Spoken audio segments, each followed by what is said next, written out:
Hello മക്കൾസ്, Babu സാറാണ്. എല്ലാവർക്കും പുതിയൊരു വീഡിയോയിലേക്ക് സ്വാഗതം. മക്കളെ, നമ്മളെ SSLC 2026 ഫൈനൽ എക്സാമിന് നമ്മൾ ഏതൊക്കെ ചോദ്യങ്ങളാണ് ഉണ്ടാവുക, എങ്ങനെയാണ് പരീക്ഷയിൽ പെർഫോം ചെയ്യുന്നുള്ള കാര്യങ്ങൾ വിശദമാക്കുന്നതിന് വേണ്ടിയാണ് ഞാൻ ഈ വീഡിയോയിൽ വന്നിരിക്കുന്നത്. അതുകൊണ്ട് തന്നെ നിങ്ങൾ സ്കിപ്പ് ചെയ്യാതെ കാണുക. പിന്നെ പ്രത്യേകമായിട്ട് നമ്മൾ ജനുവരി അവസാനം വരെയാണ് നമ്മുടെ എൻ ഗെയിം എല്ലാവർക്കും ഫുൾ മാർക്ക് സ്വന്തമാക്കുന്നതിന് വേണ്ടി എൻ ഗെയിം നമ്മൾ സ്റ്റാർട്ട് ചെയ്തിട്ട് അതിൻ്റെ ഓഫർ ജനുവരി അവസാനം വരെയാണ്. എല്ലാവരും എത്രയും പെട്ടെന്ന് തന്നെ എൻ ഗെയിമിൽ ജോയിൻ ചെയ്തിട്ട് ഗംഭീരമായിട്ട് നമുക്ക് ഫുൾ മാർക്ക് എല്ലാ വിഷയത്തിലും സ്വന്തമാക്കാൻ ആവശ്യമായ രീതിയിലേക്ക് നിങ്ങൾ ക്ലാസ്സുകൾ പഠിക്കാനും ജോയിൻ ചെയ്യാൻ വേണ്ടി തയ്യാറാവുക. ഓക്കെ, അപ്പോൾ നമുക്ക് നമ്മുടെ ചോദ്യം ഇതാണ്. SSLC 2026 ചോദ്യങ്ങൾ ഏതെല്ലാം ചോദ്യങ്ങളായിരിക്കും എന്നുള്ളതാണ്. അപ്പോൾ നമുക്ക് പരീക്ഷയ്ക്ക് പോകുമ്പോൾ ചോദ്യ പേപ്പറിൽ വരാൻ പോകുന്ന ചോദ്യങ്ങൾ ഏതെല്ലാം ആയിരിക്കും എന്നുള്ളതിനെക്കുറിച്ച് മുൻകൂട്ടി ഒരു ധാരണയില്ലെങ്കിൽ നമ്മൾ എന്തൊക്കെയോ പഠിച്ചിട്ട് ചോദ്യം കിട്ടുന്ന സമയത്ത് അപ്പം കാണുന്ന ചോദ്യം, അയ്യോ ഇങ്ങനത്തെ ചോദ്യം ഉണ്ടായിരുന്നു, ഇത് ഞാൻ ശ്രദ്ധിച്ചില്ലായിരുന്നു എന്ന് പറഞ്ഞിട്ട് കാര്യമില്ല. ഏതെല്ലാം ചോദ്യങ്ങളാണ് വരാൻ ചാൻസ് ഉള്ളത്, ചോദ്യത്തിനെ കുറിച്ചുള്ള പാറ്റേൺ നമുക്ക് കൃത്യമായിട്ടൊരു ഐഡിയ വേണം. അതുപ്രകാരമുള്ള മൊത്തം ചോദ്യങ്ങളെക്കുറിച്ച് ലിസ്റ്റ് ഉണ്ടാക്കിയിട്ട് അതിൽ എല്ലാ ചോദ്യങ്ങളെക്കുറിച്ച് ധാരണയായിട്ട് മാത്രമേ നമ്മൾ പരീക്ഷാ ഹാളിലേക്ക് പോകും. അങ്ങനെ വരുമ്പോൾ നമുക്ക് പരീക്ഷാ ഹാളിൽ നമുക്ക് അടിപതറാതെ ഫുൾ മാർക്ക് നമുക്ക് സ്വന്തമാക്കാൻ കഴിയും. അപ്പോൾ ആദ്യം നമ്മൾ മനസ്സിലാക്കേണ്ടത് എങ്ങനെയാണ് പരീക്ഷയിൽ ചോദ്യം വരാൻ പോകുന്നത് എന്നുള്ളതാണ് സാറ് ഈ വീഡിയോയിൽ പറയാൻ പോകുന്നത്. നോക്കൂ, നമുക്ക് ആദ്യം മനസ്സിലാക്കേണ്ടത് 40 മാർക്കാണ് പരീക്ഷയ്ക്ക് വരുന്നത്. 40 മാർക്കാണ്. നിങ്ങൾക്ക് ഇംഗ്ലീഷും മാത്സും സോഷ്യലും നിങ്ങൾക്ക് 80 മാർക്കിൽ വരുന്നു. ബാക്കിയൊക്കെ 1.5 മണിക്കൂർ സമയമാണ്. 80 മാർക്കിൻ്റെ പരീക്ഷയ്ക്ക് 2.5 മണിക്കൂർ ഉണ്ടാവും. 40 മാർക്കിൻ്റെ പരീക്ഷയാണ് നമുക്ക് ഹിന്ദിക്ക് വരുന്നത്. 1.5 മണിക്കൂറാണ് സമയമുള്ളത്. 1.5 മണിക്കൂർ എന്ന് പറഞ്ഞാൽ ചില ആളുകൾക്ക് തെറ്റിദ്ധാരണ ഉണ്ട്. 1.5 മണിക്കൂർ എന്ന് പറഞ്ഞാൽ തെറ്റിദ്ധാരണ 150 മിനിറ്റ് ആണ് എന്നൊരു ചിന്ത ഉണ്ട് ചില ആളുകൾക്ക്. 150 മിനിറ്റ് ആണോ? അല്ല, ഇത് തെറ്റാണ്. 150 മിനിറ്റ് അല്ല.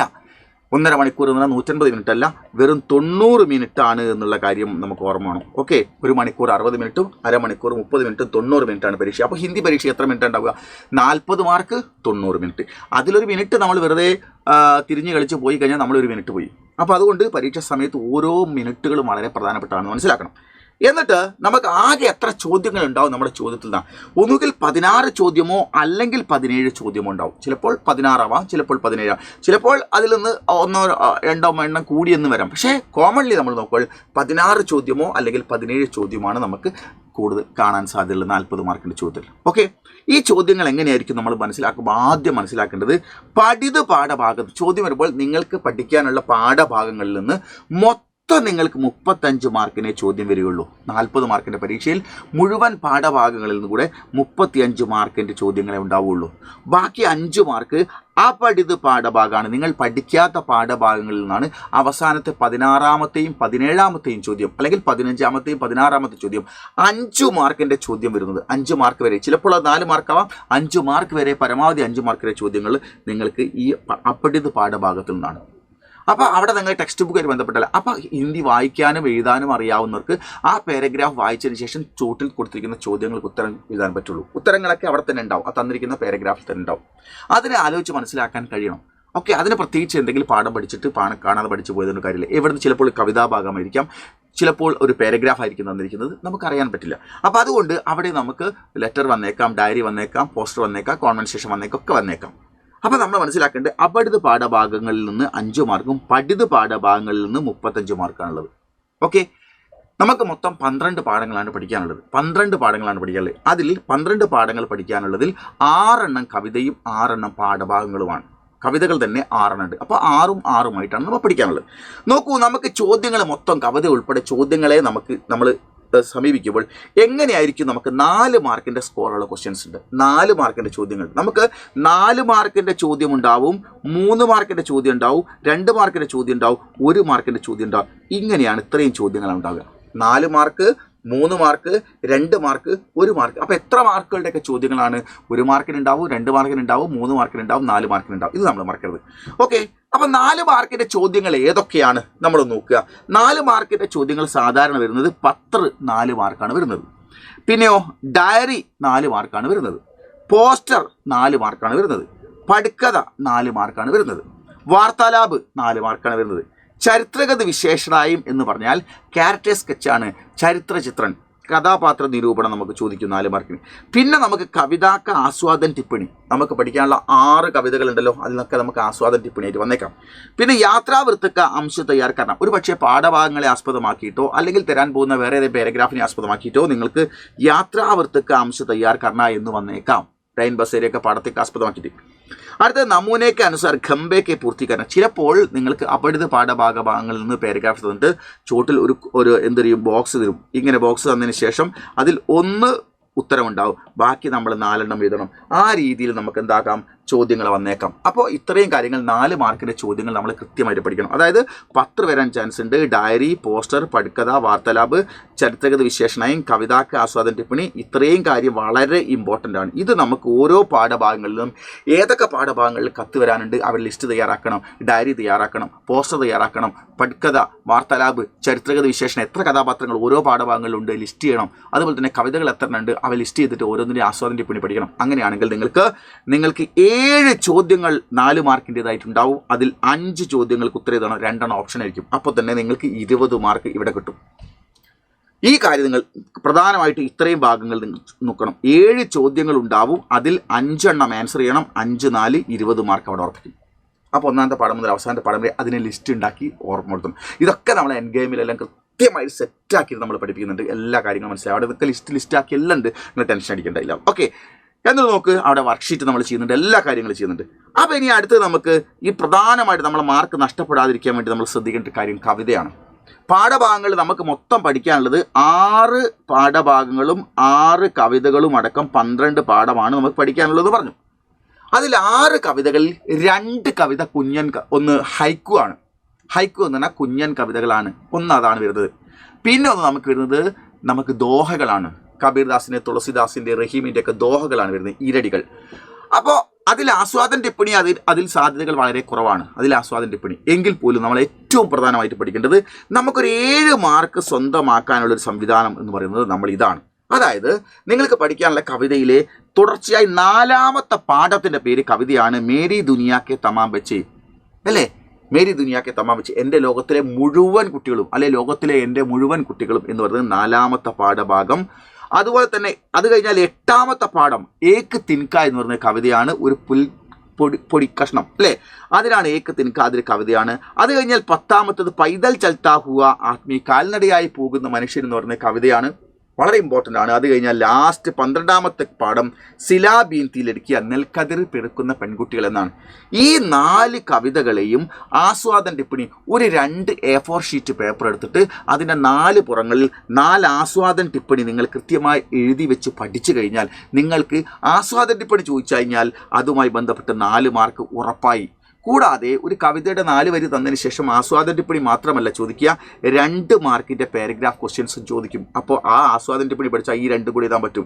കൂടാതെ 1 മാർക്കിൻ്റെ ചോദ്യവും അതുമായി ബന്ധപ്പെട്ട് ചോദിക്കും. അങ്ങനെ ആകുമ്പോൾ ഒരു ആസ്വാദന ടിപ്പണി പഠിച്ചു കഴിഞ്ഞാൽ നിങ്ങൾക്ക് 1 മാർക്കിൻ്റെ ക്വസ്റ്റ്യൻ ആൻസറും 2 മാർക്കിൻ്റെ ക്വസ്റ്റ്യൻ ആൻസറും 4 മാർക്കിൻ്റെ ആസ്വാദന ടിപ്പണി എഴുതി കഴിഞ്ഞാൽ നിങ്ങൾ കിട്ടാൻ പോകുന്നത് 7 മാർക്കാണ്. ആ 7 മാർക്ക് 40-ൽ 35-ൽ 7 മാർക്ക് അവിടെ സെറ്റാക്കിയിട്ടേ പരീക്ഷ ഉള്ളേ പോകും. അപ്പോൾ ഈ 4 കവിതയുടെയും ആസ്വാദന ടിപ്പണി കൃത്യമായിട്ട് എഴുതി പഠിക്കണം. ഞാൻ പഠിച്ചോളാം എന്ന് വിചാരിച്ചിട്ട് കാര്യമില്ല, അതൊക്കെ എഴുതി കൃത്യമായി പഠിച്ചാൽ അവിടെ മാർക്ക് സെറ്റ്.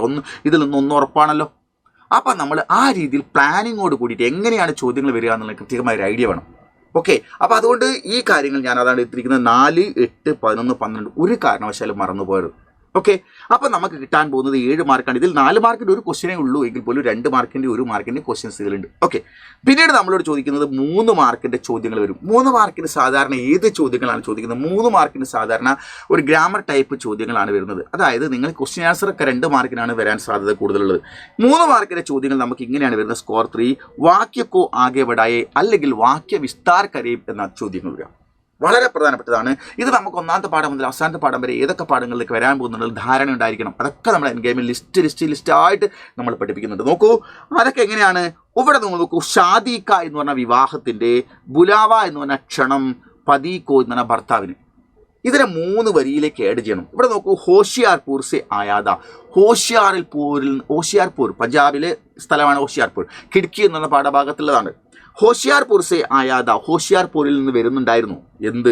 അല്ലെങ്കിൽ ഹോഷിയാർപൂർ സെ ആയാദ, ഹോഷിയാർപൂരിൽ നിന്ന് വന്നിട്ടുണ്ടായിരുന്നു. എന്താണ് വന്നത്? ഭർത്താവാണോ വന്നത്? ക്ഷണമാണോ വന്നത്? വിവാഹമാണോ വന്നത്?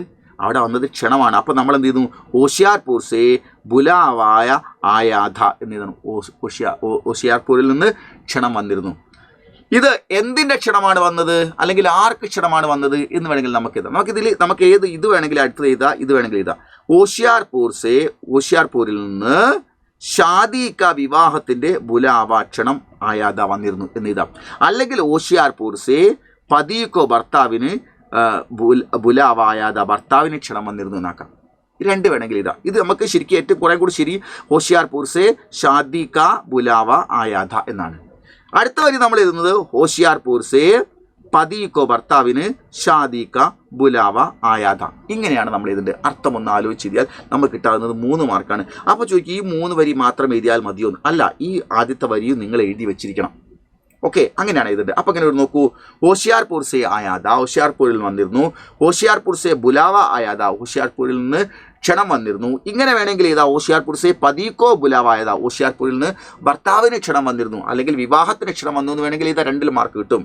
ഹോഷിയാർപൂർ സേ പതിക്കോ, ഹോഷിയാർപൂരിൽ നിന്ന് ഭർത്താവിന് ഷാദിക വിവാഹത്തിൻ്റെ ബുലാവ ക്ഷണം ആയാത വന്നിരുന്നു. എങ്ങനെയും എഴുതാം.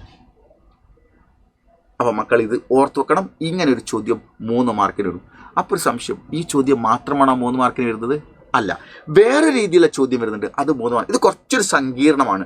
എന്ന് പറഞ്ഞാൽ ഇത് നമ്മൾ എന്താണെന്ന് വെച്ചാൽ NCERT ലെവലിലുള്ള ചോദ്യങ്ങളൊക്കെയാണ്. ഓക്കെ, നോക്കൂ എങ്ങനെയാണ് CBSE സ്റ്റൈൽ 10th ചോദിക്കുന്ന ചോദ്യമാണ്. ഇത് 3 മാർക്കിന് ചോദ്യം. അതില്ലെങ്കിൽ ഇതുണ്ടാവും. ഓക്കെ, അതില്ലെങ്കിൽ ഇതുണ്ടാവും. ചിലപ്പോൾ ഇത് രണ്ടും വരും. 3 മാർക്കിന് 2 ചോദ്യങ്ങൾ വരെ നമുക്ക് പ്രതീക്ഷിക്കാം. ഓക്കെ, അപ്പോൾ നോക്കൂ, പഹചാൻ കർ ലിഗേക്ക് കോൺസാ ക്രമം സഹിക്ക്, ഏത് ക്രമമാണ് ശരി? പണ്ട് നമുക്ക് ഇങ്ങനെ തന്നതിന് ശേഷം നമ്മളോട് മാച്ച് ചെയ്യാനായിരുന്നു പറയില്ല. പിന്നെ നമ്മൾ ഇങ്ങനെ ഓർഡർ നോക്കി കൃത്യമായി മാച്ച് ചെയ്യാൻ വേണ്ടത്. പക്ഷെ ഇവിടെ മാച്ച് ചെയ്ത് വെച്ചിട്ടുണ്ട്. ഇത് ചോദ്യമാണ്, പക്ഷേ മാച്ച് ചെയ്ത് വെച്ചിട്ടുണ്ട്. പക്ഷേ മാച്ച് ചെയ്ത് വെച്ചതിൽ ഈ വരികളില്ല എന്ന് മാത്രം. പക്ഷേ എന്താണ്, ഈ ലെറ്ററുകളെയാണ് ജോയിൻ്റ് ആക്കി വെച്ചിരിക്കുന്നത്. അത് ഇതിൽ ഏതാണ് എന്നാണ് നമ്മൾ വായിച്ച് കണ്ടുപിടിക്കേണ്ടത്. അവിടെയാണ് പ്രശ്നം. ഇപ്പം നമ്മൾ മനസ്സിലാക്കേണ്ടത് ഇവിടെ 3 മാർക്കാണുള്ളത്.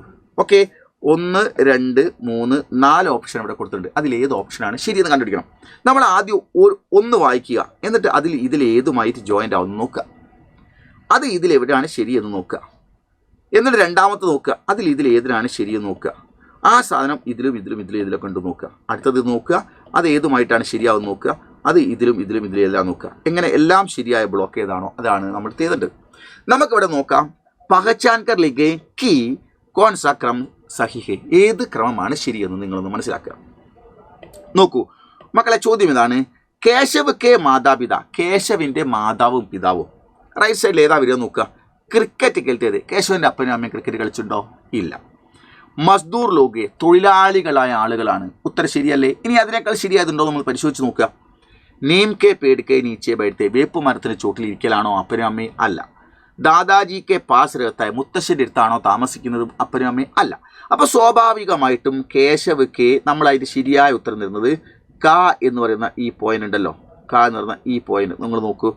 ക എന്ന് പറയുന്ന ഈ പോയിന്റിനെ നമ്മൾ ഈ പോയിന്റ് നമ്മൾ അതാണ് കേശവ് കെ മാതാപിത മസ്ദൂർ ലോകെ, തൊഴിലാളികളായ ആളാണ്. അപ്പോൾ നമ്മൾ ഏതാ ഉത്തരം വരുന്നത്? കായിൽ നിന്ന് ധായിലേക്കാണ് വരുന്നത്.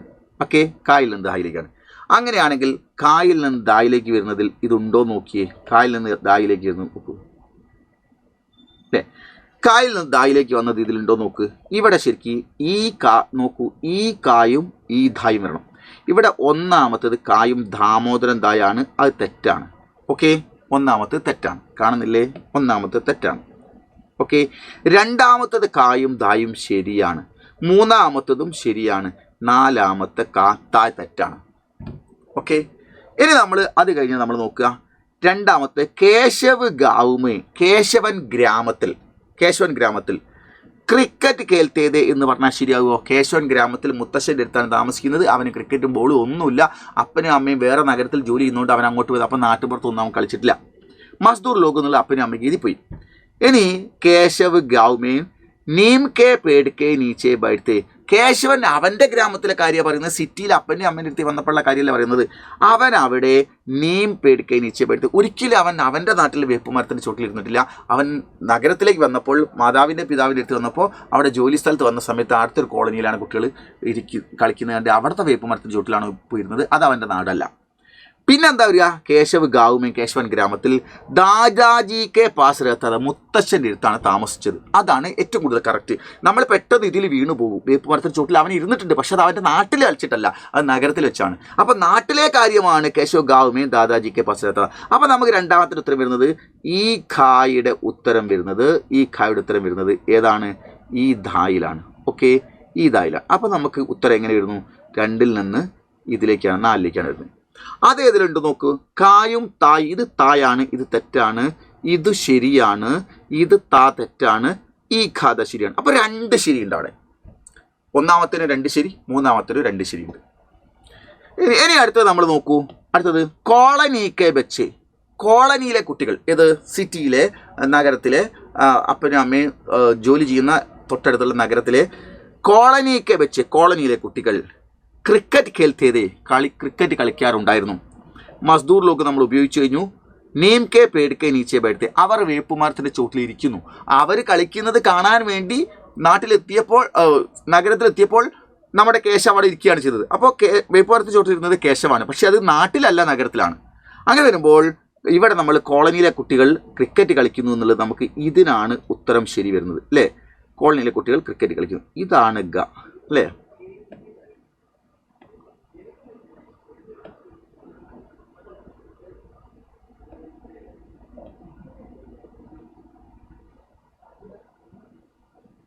ഇതാണ് ശരി അല്ലേ.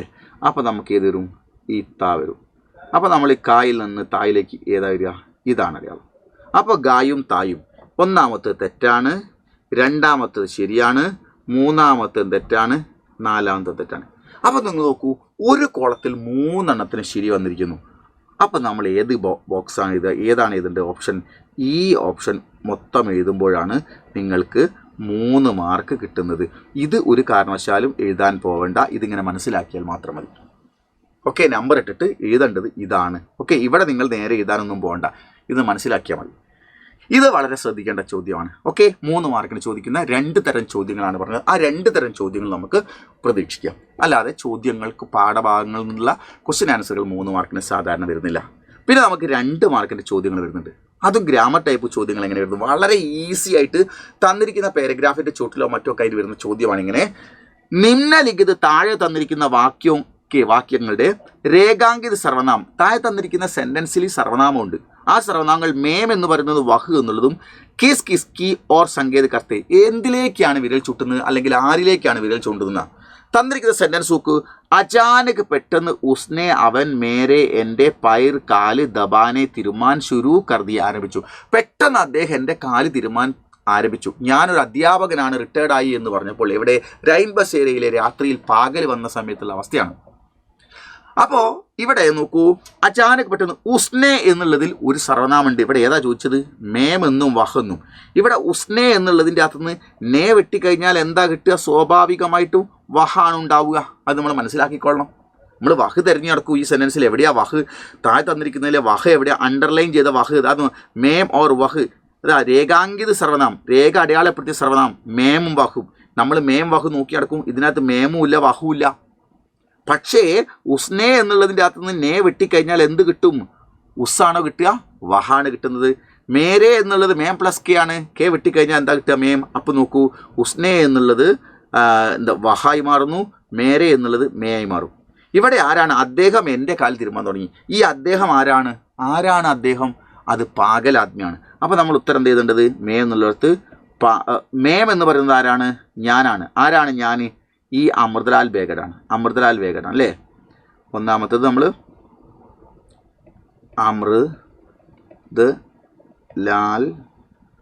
അമൃതലാൽ ബേഗഡ് അല്ലേ. അമൃതലാൽ ബേഗഡാണ്. മേം എന്ന് പറഞ്ഞാൽ ഞാൻ ആരാണ്? അമൃതലാൽ ബേഗഡാണ്. അടുത്തത് വഹ്, അതാരാണ്? പാഗൽ ആദ്മിയാണ്. പാഗൽ ആദ്മി. ഇങ്ങനെ എഴുതി വെച്ചാൽ നിങ്ങൾക്ക് 2 മാർക്കാണ്.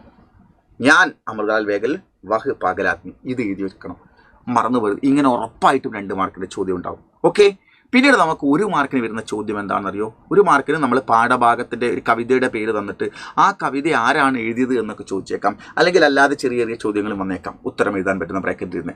പക്ഷേ നമുക്കിതിലൊരു വ്യാകരണ ചോദ്യം സാധാരണ ചോദിക്കാറുണ്ട്. സ്കോറിൽ 1 ആയിട്ട് വ്യാകരണ ചോദ്യവും നമുക്ക് വരാറുണ്ട്. ആ വ്യാകരണ ചോദ്യം ഇങ്ങനെയാണ്, നോക്കൂ, ശ്രദ്ധിച്ചോളൂ. സ്കോർ 1 ആണ്. ആ 1ലെ ചോദ്യം ഇങ്ങനെയാണ്, കേട്ടോളൂ, നോക്കൂ. നമൂനയ്ക്ക് അനുസാർ വാക്യ ബദൽ കർ ലിഖിയേ. നമൂന എന്ന് പറഞ്ഞാൽ മാതൃക, അനുസാർ അനുസരിച്ച് വാക്യ ബദൽ കർ ലിഖിയേ. സെൻറ്റൻസ് മാറ്റി എഴുതാൻ വളരെ വളരെ പ്രധാനമായിട്ട് വെറുതെ കിട്ടുന്ന, ഒന്ന് നമ്മൾ റിസ്ക് ഇല്ലാണ്ട് കിട്ടുന്ന 1 മാർക്കാണ്. നോക്കൂ, ഇതെങ്ങനെയാ നോക്കൂ, മാതൃക അനുസരിച്ച് വാക്യം മാറ്റി എഴുതാനാണ് പറയുന്നത്.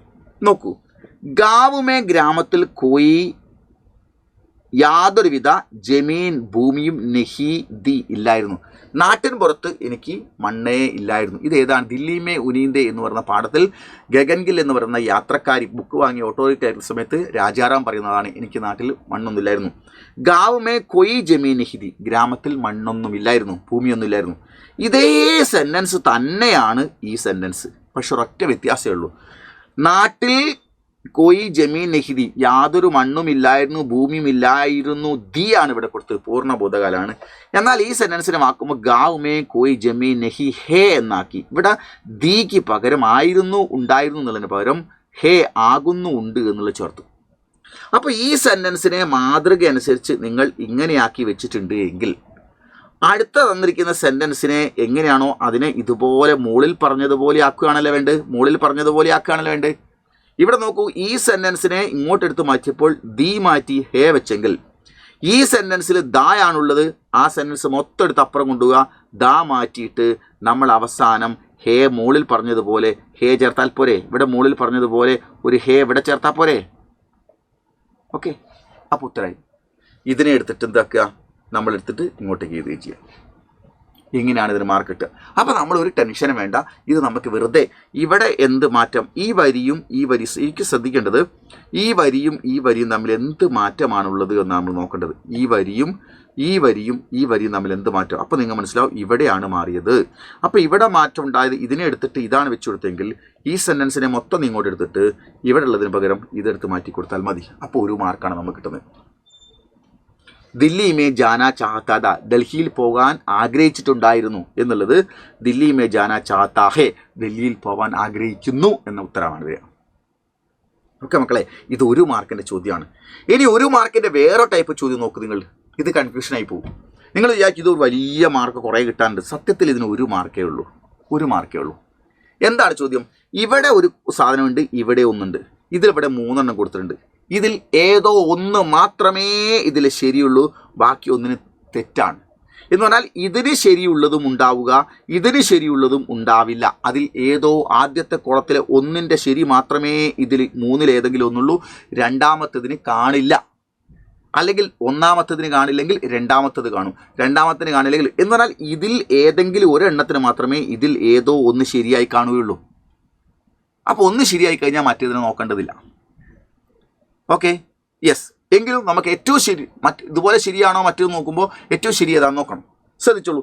എന്നാൽ നമ്മൾ മാച്ച് ചെയ്യല്ല വേണ്ടത്, മാച്ച് ചെയ്ത ജോഡി ഇവിടെ കൊടുത്തിട്ടുണ്ട്. ആ ജോഡിയെ എടുത്ത് എഴുതുകയാണ് വേണ്ടത്. നമുക്കിവിടെ നോക്കാം. ആദ്യം തന്നത് ഒന്ന് ഗലീലിയോ, രണ്ടാമത്തത് ഗലീലിയോയും ഗലീലിയോയുടെ പിതാവാണ്. തന്ന കുളത്തിൽ ആരാണ്? ഗലീലിയോയും ഗലീലിയോയുടെ പിതാവാണ്.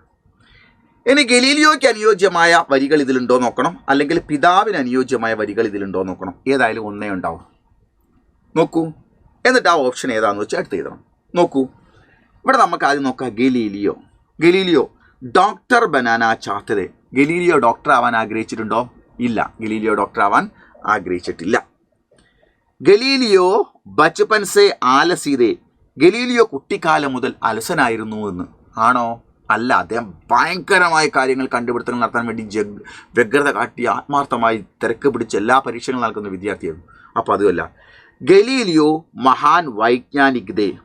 ഗലീലിയോ മഹാനായ ഒരു സയൻറ്റിസ്റ്റ് ആയിരുന്നു, മഹാനായ വൈജ്ഞാനികതേ, സയൻറ്റിസ്റ്റ് ആയിരുന്നു എന്ന സെൻറ്റൻസ് ശരിയാണോ? തീർച്ചയായിട്ടും ശരിയാണ്. അപ്പോൾ നമുക്ക് നോക്കുമ്പോൾ ഇങ്ങനെയാണ് വരുന്നത്. അതിൻ്റെ ശരിയായ ഉത്തരം ഗലീലിയോ എന്താണ്? മഹാൻ വൈജ്ഞാനികതേ എന്ന് പറയുന്നതാണ് ശരിയാവുക. അപ്പോൾ നമ്മൾ അത് ഇങ്ങനെയാണ് നോക്കേണ്ടത്. നോക്കൂ, ഗലീലിയോയിൽ ഇവിടെ ഒന്നാണുള്ളത്. നോക്കൂ, ഇവിടെ 1 എന്നാണ് നമ്മൾ കാണുന്നത്. ഓക്കെ, അതിനെ നമ്മൾ ഇതിലേക്ക് വരുമ്പോൾ 5 എന്നാണ് കാണുന്നത്. അങ്ങനെ വരുമ്പോൾ 1-ൽ നിന്ന് 5-ലേക്ക് എന്ന വാക്യമാണ് ഇതിൽ ശരി. ഇനി മറ്റേത് ശരിയാവും. നോക്കൂ, പിതാവിൻ്റെതൊന്ന് നോക്കിയേ. പിതാവിനെ നമ്മൾ നോക്കുക. എങ്കിൽ പിതാവിൻ്റെ ഉത്തരം ശരിയാവുമെന്ന് നോക്കൂ. പിതാവ് ഡോക്ടർ ബന്നാ ചാഹത്തേ. പിതാവ് ഡോക്ടർ ആവാൻ ആഗ്രഹിച്ചു. നമുക്കറിയോ? ഇല്ല, അതുമില്ല. പിതാവ് ബച്പൻ സേ ആലസീതേ. പിതാവ് കുട്ടിക്കാലം മുതൽ അലസനായിരുന്നു. അത് നമുക്കറിയോ? അറിയില്ല. പിതാവ് മഹാൻ വൈജ്ഞാനികതേ. പിതാവ് മഹാൻ സയൻറ്റിസ്റ്റ് ആയിരുന്നോ? അല്ല. അപ്പോൾ പിതാവുമായിട്ട് അനുയോജ്യമായത് ഇതിൻ്റെ അകത്തൊന്നുമില്ല. ഗലീലിയോമായിട്ട് അനുയോജ്യമായത് ഒന്നേ ഉള്ളൂ, അത് മഹാൻ വൈജ്ഞാനികത എന്നാണ്. അങ്ങനെയാണ് എങ്കിൽ അങ്ങനെയാണ് എങ്കിൽ നമ്മൾ 1 ഉം 5 ഉം ഉള്ളത് ഏതാ? ഇത് 1 ഉം 3 ഉം ആണ്, ഇത് 1 ഉം 2 ഉം ആണ്, ഇത് 1 ഉം 5 ഉം ആണ്. അപ്പോൾ നമ്മൾ ഏത് ബ്ലോക്കാണ് എഴുതേണ്ടത്?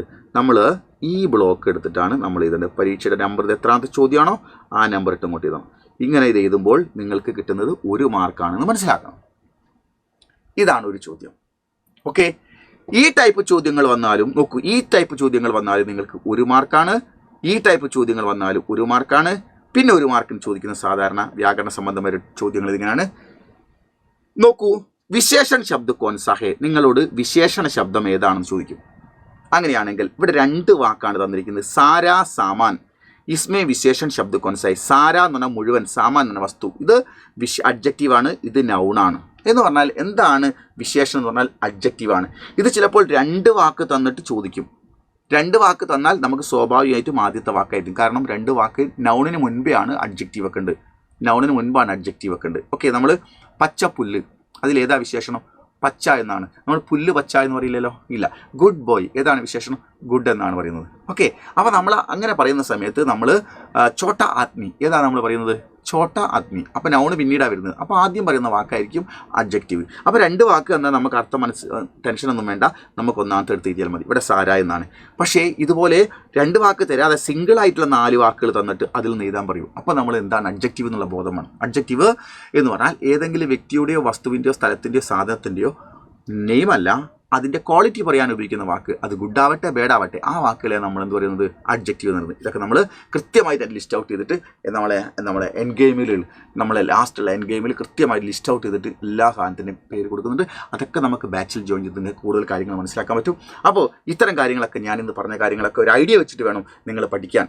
പിന്നെ വളരെ പ്രധാനപ്പെട്ട ഒരു കാര്യം പറയാനുള്ളത്, 5 മാർക്കിൻ്റെത് സർ ടെക്സ്റ്റ് ബുക്കുമായി ബന്ധപ്പെട്ടതല്ലല്ലോ, അത് അപഠിത പാഠഭാഗമല്ലേ, അതെന്ത് ചെയ്യും എന്നുള്ളതാണ്. അതായത് നിങ്ങൾക്ക് നോക്കൂ, മുൻപത്തെ പരീക്ഷയിൽ നിങ്ങൾക്ക് വന്നിരിക്കുന്ന, നിങ്ങളെ തന്നെ ഈ വർഷത്തെ പരീക്ഷയിൽ വന്നിരിക്കുന്ന ഒരു മുൻ പരീക്ഷ ക്വസ്റ്റ്യൻ പേപ്പറാണ് നിങ്ങൾക്ക് വന്നിരിക്കുന്നത്. ഞാനിവിടെ എടുത്തിരിക്കുന്നത്. ഇവിടെ നോക്കൂ, ഒരു പാരഗ്രാഫ് തന്നിട്ട് 15ാമത്തെ ചോദ്യം തന്നിട്ടുണ്ട്. ഓക്കെ, ആ 15ാമത്തെ ചോദ്യം 4 ഓപ്ഷൻ കൊടുത്തിട്ടുണ്ട്. അത് ഇതിൽ നിന്ന് പാരഗ്രാഫ് വായിച്ചാൽ മനസ്സിലാക്കാവുന്നതാണ്. പിന്നീട് ചോദിക്കുന്നത്, നിങ്ങൾ മിനു തൻ്റെ അപ്പൻ്റെ അമ്മേൻ്റെ കൂടെ എന്ത് ചെയ്തു? ടൂറ് പോയി. അങ്ങനെയാണ് ആ ടൂറിന് പോയ കാര്യങ്ങളെക്കുറിച്ച് അല്ലെങ്കിൽ പോയ യാത്രാവൃത്തി എഴുതാൻ, യാത്രാവിവരണം എഴുതാൻ വേണ്ടി നിങ്ങളോട് പറയുമ്പോൾ നിങ്ങൾക്ക് ഡൽഹിയിൽ പോയ സമയത്തുള്ള ഒരു യാത്രാവിവരണം എഴുതാൻ പറഞ്ഞാൽ ഈ പാരഗ്രാഫിനെ ഉപയോഗിച്ചിട്ട് യാത്രാവിവരണം എഴുതാം. ഇനി അഥവാ അല്ലെങ്കിൽ നോക്ക്, നിങ്ങൾക്ക് 4 മാർക്കിൻ്റെ ഖമ്പേ, ഈ ചോദ്യങ്ങൾക്കൊക്കെ ഉള്ള ഉത്തരം ഇവിടെ നിന്ന് എഴുതണം. അതെല്ലാം ഈ പാരഗ്രാഫിലുണ്ട്. അപ്പോൾ നമുക്ക് അപഠിത പാഠഭാഗ് വളരെ ഈസിയായ ഒരു ഏരിയ ആയിരിക്കും എന്നുള്ളത് ആദ്യം മനസ്സിലായി. നിങ്ങൾ പഠിച്ച പാഠഭാഗത്തേക്കാൾ ഏരിയ ഏറ്റവും എളുപ്പമായിരിക്കും അപഠിത പാഠഭാഗം. നിങ്ങൾക്ക് ഇതുവരെ കഴിഞ്ഞ ക്വാർട്ടർലിയുടെയും ഹാഫ്ലിയുടെയും ക്വസ്റ്റ്യൻ പേപ്പർ എടുത്തിട്ട് അപഠിത പാഠഭാഗം നിങ്ങളൊന്ന് നോക്കി തന്നിരിക്കുന്ന പാരഗ്രാഫിലെ ചോട്ടിൽ എളുപ്പത്തിൽ എഴുതാൻ പറ്റും. അത് 4ഉം 1ഉം 5 മാർക്കാണ് ഉണ്ടാവുക. അത് ഒരു കാരണവശാലും ഒഴിവാക്കി പോരരുത്. ഈസിയാണ് എന്ന് മനസ്സിലാക്കുക. അവിടെ ഏറ്റവും എളുപ്പ രീതിയിലുള്ള ചോദ്യങ്ങളാണ് വരിക. ഓക്കെ, അപ്പോൾ അതുകൊണ്ട് നിങ്ങൾ മനസ്സിലാക്കേണ്ടത്, ഇനി പോസ്റ്ററാണ് ഇവിടെ ചോദിച്ചെങ്കിൽ ഈ പോസ്റ്ററിലേക്ക് ഒരു ചുരുങ്ങിയതൊരു 5 വരികൾ വേണം, ഒരു 5 വരികൾ വേണം. ഒന്ന് സബ്കാ സ്വാഗതം എന്നുള്ളതാണ്. ബാക്കിയൊക്കെ നമുക്ക് ഈ ഇതിനകത്ത് തിരഞ്ഞു നോക്കിയാൽ നമുക്ക് കിട്ടാവുന്നതേ ഉള്ളൂ. അതൊക്കെ നമുക്ക് ഡീറ്റെയിൽ ആയിട്ട് ക്ലാസ്സുകളിലൊക്കെ നമുക്ക് ഇനി വരുന്ന ലൈവ് ക്ലാസ്സുകളൊക്കെ നമുക്ക് ചർച്ച ചെയ്ത് പഠിക്കാം. ഓരോ ടൈപ്പ് ക്വസ്റ്റ്യൻസ് എങ്ങനെ ഇതാണെന്നുള്ളത്, ലെറ്ററുകൾ ലിസ്റ്റുകൾ, ഡയറികൾ ലിസ്റ്റുകൾ എല്ലാം നമുക്ക് പ്രത്യേകമായിട്ട് പഠിക്കാം. ഓക്കെ, അപ്പോൾ നിങ്ങൾ ഈ കാര്യങ്ങളൊക്കെ നമുക്ക് ഓർമ്മിച്ച് വെക്കുക. ഇത് നിങ്ങൾ വീണ്ടും കാണുക. ഈ ഒരു ഐഡിയ ഉണ്ടാവണം. നിങ്ങൾ പരീക്ഷയ്ക്ക് പോകുമ്പോൾ ഹിന്ദി എളുപ്പമായിരിക്കും, ഒരു പ്രശ്നമില്ല. പക്ഷേ 20% ചോദ്യങ്ങൾ ടഫുള്ളതായിരിക്കും. സാധാരണ എളുപ്പത്തിൽ മനസ്സിലാക്കാൻ പറ്റുന്നതല്ല, അല്പമൊന്ന് നമ്മൾ യുക്തി ഉപയോഗിച്ച് മനസ്സിലാക്കുകയും എഴുതേണ്ടുന്ന ചോദ്യങ്ങളായിരിക്കും എന്നുള്ളത് പൊതുവേ നിങ്ങൾക്ക് ഇൻഫർമേഷൻ കിട്ടിക്കാണും. അതുകൊണ്ട് എളുപ്പത്തിൽ എല്ലാം 40-ൽ 40 മാർക്ക് വാങ്ങുക എന്നത് ആത്മാർത്ഥമായി പഠിക്കാൻ ശ്രമിക്കുന്ന കുട്ടിക്ക് കിട്ടാതെ പോവുകയുമില്ല. എന്നാൽ വെറുതെ എന്തെങ്കിലും പഠിച്ചിട്ട് എന്ത് പഠിക്കണം, ഏത് പാഠഭാഗങ്ങളിൽ പ്രാധാന്യം കൊടുത്ത് ഏത് രീതിയിലുള്ള ക്വസ്റ്റ്യൻസ് പഠിക്കണം എന്നുള്ള ലിസ്റ്റ് ഔട്ട് ചെയ്തിട്ട് അതിന് ഏതിലാണ് പ്രാധാന്യം എന്ന് വെച്ചുകൊണ്ടാണ് പഠിക്കേണ്ടത്. അപ്പോൾ അങ്ങനെയാണെങ്കിൽ പഠന സമയം കുറഞ്ഞു കിട്ടും, പഠന ഭാരവും കുറഞ്ഞു കിട്ടും, പഠനം മധുരമായി മാറും. അപ്പോൾ അതുകൊണ്ട് മക്കളെ, നിങ്ങൾക്ക് ലൈവ് ആപ്പുകൾക്ക് നമ്മൾ ജോയിൻ ചെയ്യുക, നിങ്ങൾ എൻഡ് ഗെയിമിൽ ജോയിൻ ചെയ്യുക, നമ്മൾ ലൈവ് ക്ലാസ്സുകളൊക്കെ കാണുക, നമുക്ക് അടിച്ചു പൊളിക്കാം, ഒരു ടെൻഷനും വേണ്ട. Okay, by.